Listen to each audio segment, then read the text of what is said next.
welcome back to my channel. Today we're going to be talking about my February TBR. Let's get started. I don't want to say too much, I don't want to spoil anything, but I will let you know that January was a banger. Okay, January fucking slapped. January was like, oh, hey, I'm here, what's up, what's good, what's going on? And I was bespoken. I don't know what bespoken means, but I was that, okay? I was overjoyed. January was the best. I don't want to say why.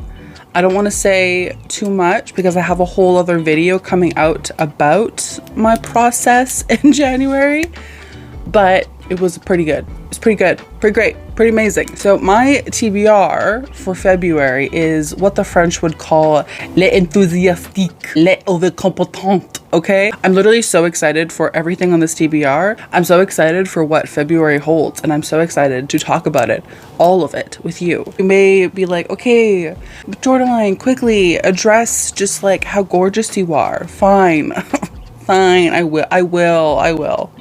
I look literally so good. Like, literally look at me. Literally, like, oh, dude, literally somebody screenshot that, fucking paint it, put it on a billboard. It's literally modeling. Just model, like a model. I'm literally stunning. Like, look at her hair. Look at her attire.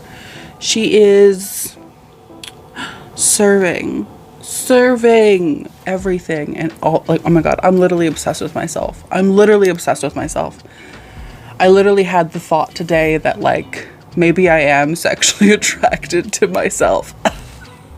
Also, I have new nails. They're so cute. I really love this color. This like sort of like my skin tone but more beautiful. I love like a nude illusion for the nails. It's like one of my favorite things. Anyway, I'm gorgeous. My nails are gorgeous. My hair is gorgeous. My sense of style is gorgeous. Like, what else is there to talk about? Right. We have to talk about you. This is an intervention. I need to step in. Your low confidence has affected me negatively in the following fucking ways, okay? I need you to understand. You are literally the fucking best. Fuck the diets. Fuck the pills. Fuck the male fucking gaze. We are here for the female fucking gaze, okay? I'm here to gaze upon you and all of your splendor and all of your beauty. You are perfect in every single fucking way possible. You don't need to lose weight. You don't need to be thinner. You don't need to be a certain size. You don't need to be so tall. You don't need to have perfect skin, the perfect nails, the perfect hair. You don't need it. What you need is to adjust your thinking. You need to acknowledge that your body, as big or small as it is, does what it does and does it well. Does that make sense? I hope that makes sense. I need you to be appreciative of your body for all that it does for you. And I need you to acknowledge that your beauty is not dependent on what others find beautiful. I need you to say that your beauty is dependent on what you find fucking beautiful. Bitch, you could wear a fucking trash can, bitch, and you would still be that fucking bitch. You would still be fucking stunning. You could literally don like a fucking banana peel fucking hat, okay? And you would still be gorgeous. Sorry now. Sorry, I'm like imagining it. It's kind of funny. It's a little bit funny. Anyway, your body, your face, your style, everything about you, your personality is gorgeous. You don't need to change for a single fucking person. And if anybody comes at you and says that you're not pretty enough or not smart enough, not thin enough, not athletic enough, you can tell them that Jordaline knows where they live and that Jordaline will literally fucking murder them. You are the epitome of flawlessness. Keep being like literally the fucking baddest bitch, okay? Thank you. We have so much to talk about, my friends. We have so much to talk about. Let's not waste another fucking second and let's talk about what I have planned for February. Shall we? You may have heard of my Patreon. You may have. You may have heard me mention it before, but every month my patrons and I choose a book to read for that month, and then we have like a little discussion at the end of the month about that book. It's our little book club. You can join it. There's always a link in the description to my Patreon if you are interested. This month is a little bit different, okay? This month we are reading three books. Saying that is ridiculous. But on the Patreon, we are reading our main book, which it happens to be The Worm and His Kings by Hailey Piper. I'm so excited to read this. Hailey Piper is kind of my girl crush. And by like girl crush, I just mean like my crush. Like, she's literally gorgeous. She's literally stunning. She's so fucking intelligent. And not only that, but she is just like constantly popping off. Like, I'm obsessed. On my Patreon, we are reading this for February. It's gorgeous. It's like lesbians. It's like a sewer monster moment. Like, what else do you need? I wanted in February to read a lot of like romance. I wanted to read like a lot of comfort stuff because it's like Valentine's Day or whatever. And usually like I don't really like intimate stuff because I'm typically like a very like closed off person. But this month I am just feeling the romance. I feel like this year in general, I am feeling the romance.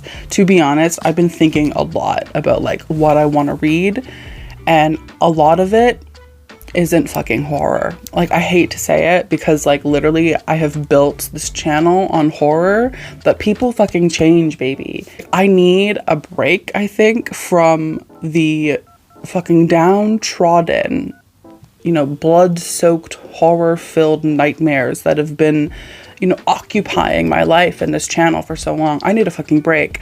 I want to read romance. I want to read mysteries. I want to read more thrillers. I want to read fantasy. Who the fuck am I? Literally. I want to read sci-fi. Like, literally, who am I? I, of course, want to still talk about horror and read horror because I love horror, but I also really want to branch out into other areas because you guys may know, you may not know, but like just reading horror like all the time, every single time, it's exhausting. It's a lot. And I want to have other feelings, other emotions.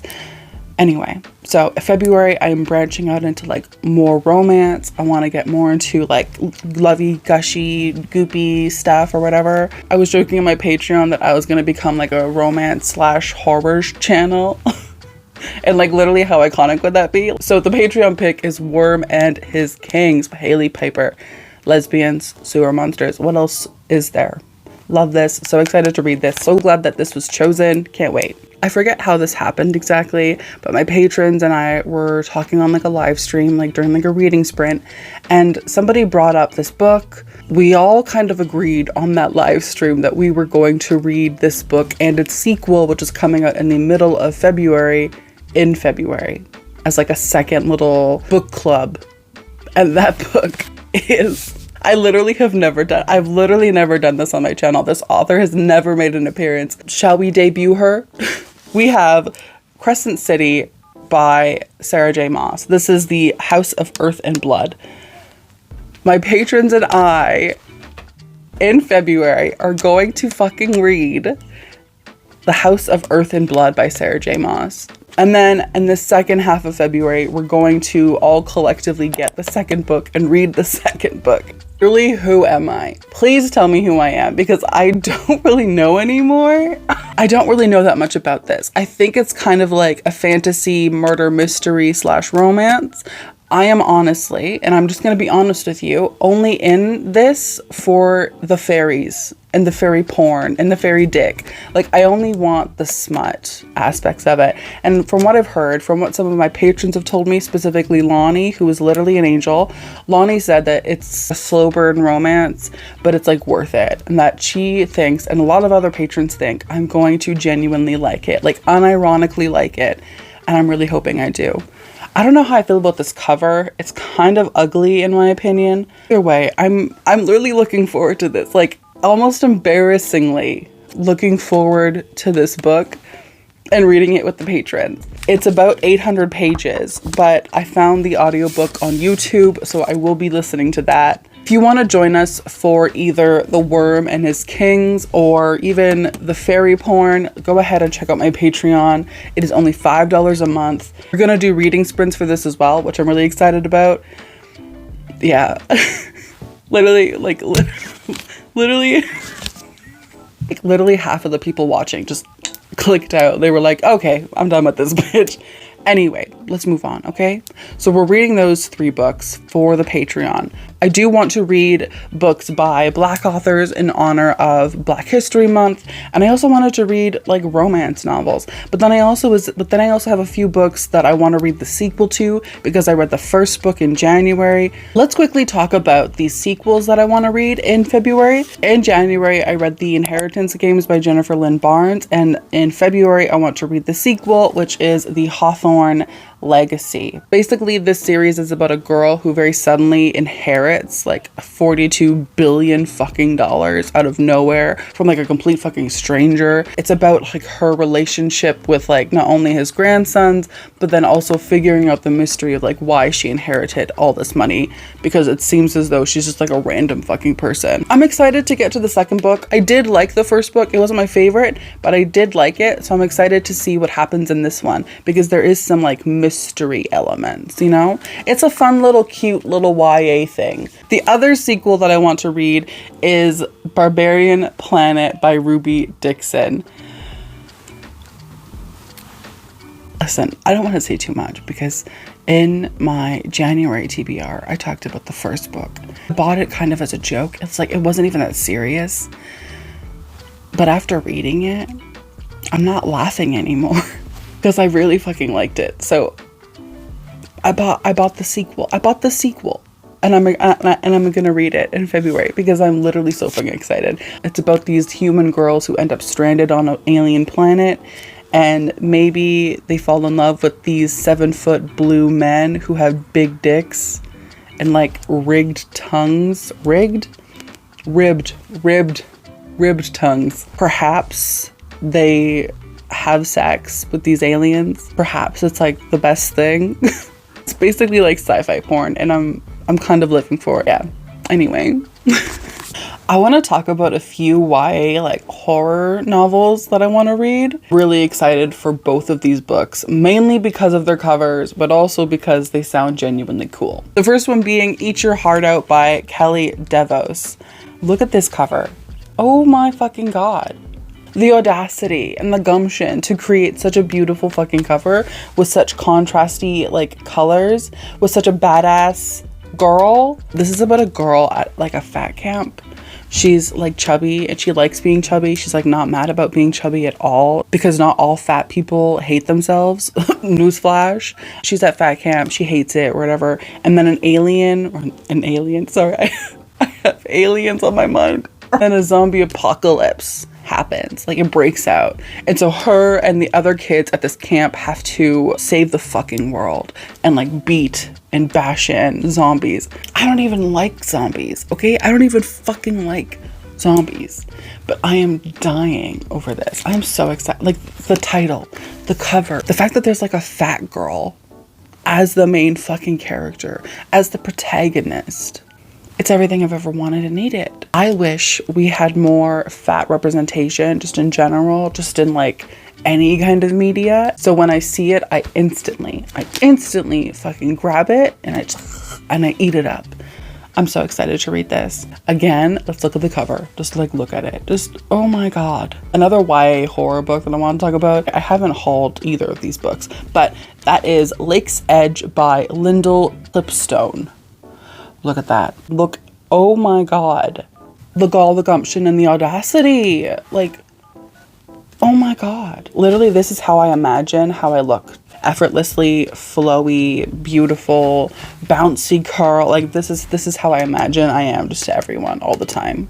It's giving me like gothic, beautiful mansion, haunted hallways kind of vibes, with the main heroine who is like, you know, effortlessly gorgeous but also deeply troubled. This is about a girl named Violetta. Violetta would literally do anything for her brother, like literally anything, and she usually has to because he is plagued by nightmares and by like this horrible power where like shadows and stuff like come out of his fingers and stuff, until one day this dude shows up and he's like, hey, do you want to like stay at this like mansion?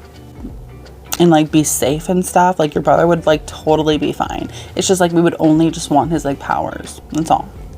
Was that okay? Do you want to do that? And so Violetta is like, this is like my only fucking option. Like, what else am I gonna do? So she agrees, and so she takes her brother to this place, and then they meet this other dude who's like a deity, but he's like corrupt or whatever. He's like super evil, and he has this other guy. Anyway, it's like a whole thing. It sounds so good.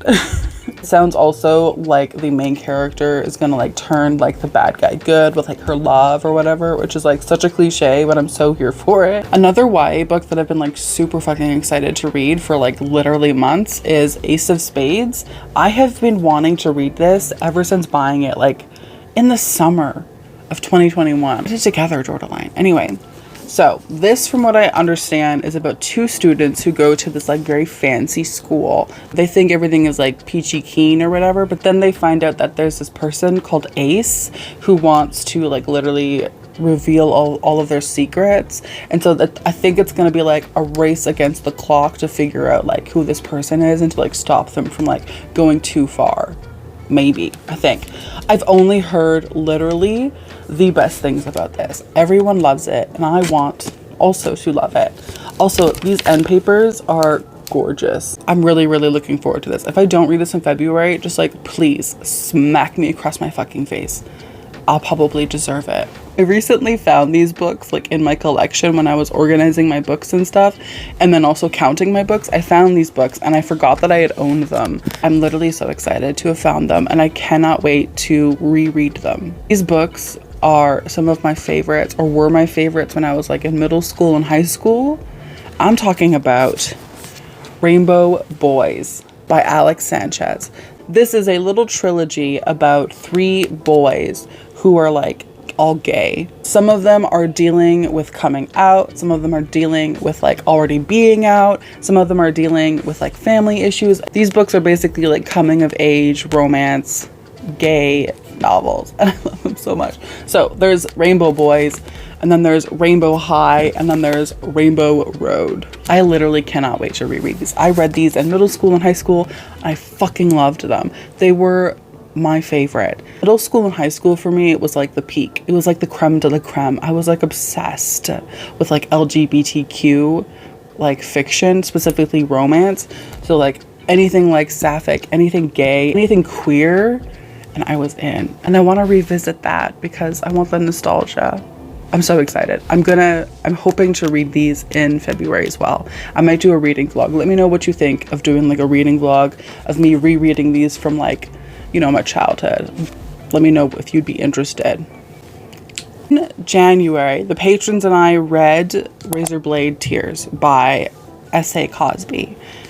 In February, I want to read his other novel, which is Blacktop Wasteland. First of all, I'm obsessed with this cover. Spoiler alert, I loved Razorblade Tears, and I'm so excited to read anything else by him because it was literally so fucking good. This is about a man named Bug.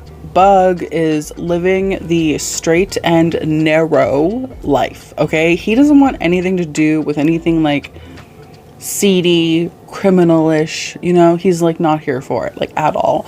That was like his past, okay? His past, he would get into trouble, he would do stupid shit, and he would pay for it like dearly. Then one day, Bug gets approached by this dude who makes him this like super cool offer for like a bunch of money because him and a bunch of other people are going to perform this like jewelry store heist. Bug feels as though he has like almost like no choice but to join because he's just like, if I don't get caught, it could change literally everything for me. It seems as though it's a story about Bug figuring out who he used to be and coming to terms with that, and also coming to terms with like who he wants to be now. I don't really know too much, but just based on that, I'm really excited. And then also based on Razorblade Tears, because that was also gorgeous, beautiful. I'm really fucking looking forward to this. The last book I want to talk about is one that I bought recently. Again, this is also new. I haven't hauled this, but I'm so excited to read it because it looks so cute, and I've heard so many good things about it. That is Get a Life, Chloe Brown by Talia Hibbert. Look at this. Look how cute that is. First of all, we have, again, a fat girl. Thank you. A fat girl with like a skinny man. We live for that. We live for that. This is about, of course, Chloe Brown. Chloe is a nerd, okay? Chloe is like the A type, you know what I mean? Is that what they're called? She makes lists, she makes plans, she has her shit together, and she's also chronically ill. And after she like almost dies, she says, you know what? Fuck it. I'm gonna fucking do the shit that I want to do. She makes a list of 7 things that she wants to do to finally get a life, which include enjoy a drunken night out, ride a motorcycle, go camping, have meaningless but thoroughly enjoyable sex, travel the world with nothing but hand luggage, and then do something bad. And I think in her quest to do all of these things, she meets a man and maybe love ensues. It seems like it's going to be a coming of age, coming into adulthood kind of moment, but then also maybe like a really cute romance, and maybe like cute stuff is gonna happen. Oh my god. I'm so excited. Plus, I think that there are like sequels to it, so if I like this, I'm gonna pick up the sequels as well, because I have a problem. My friends, my family, my familia. That went by really, really quickly, like too quickly almost. Thank you so much for joining me on this beautiful journey of our TBR. Let me know down below if you've read any of these books, what you thought of them. Let me know what's on your TBR. Let me know also if you've read Crescent City and what you thought of it, because I would love to know your opinion. I would love to know if the general consensus altogether is just that it's good. I would love to know. I've literally never even thought about reading Sarah J. Maas, like, other than like 10 years ago. So it's a bit wild that I'm like, Sarah J. Maas, you know? Anyway, thank you so much for watching this video. Don't forget to hit subscribe, because we talk about spooky shit, we talk about creepy shit, we talk about romance and mysteries and fucking smut and fucking sci-fi and fantasy and shit, okay? Thank you so much for watching. I hope you have a wonderful day, and I will see you in my next one. Bye!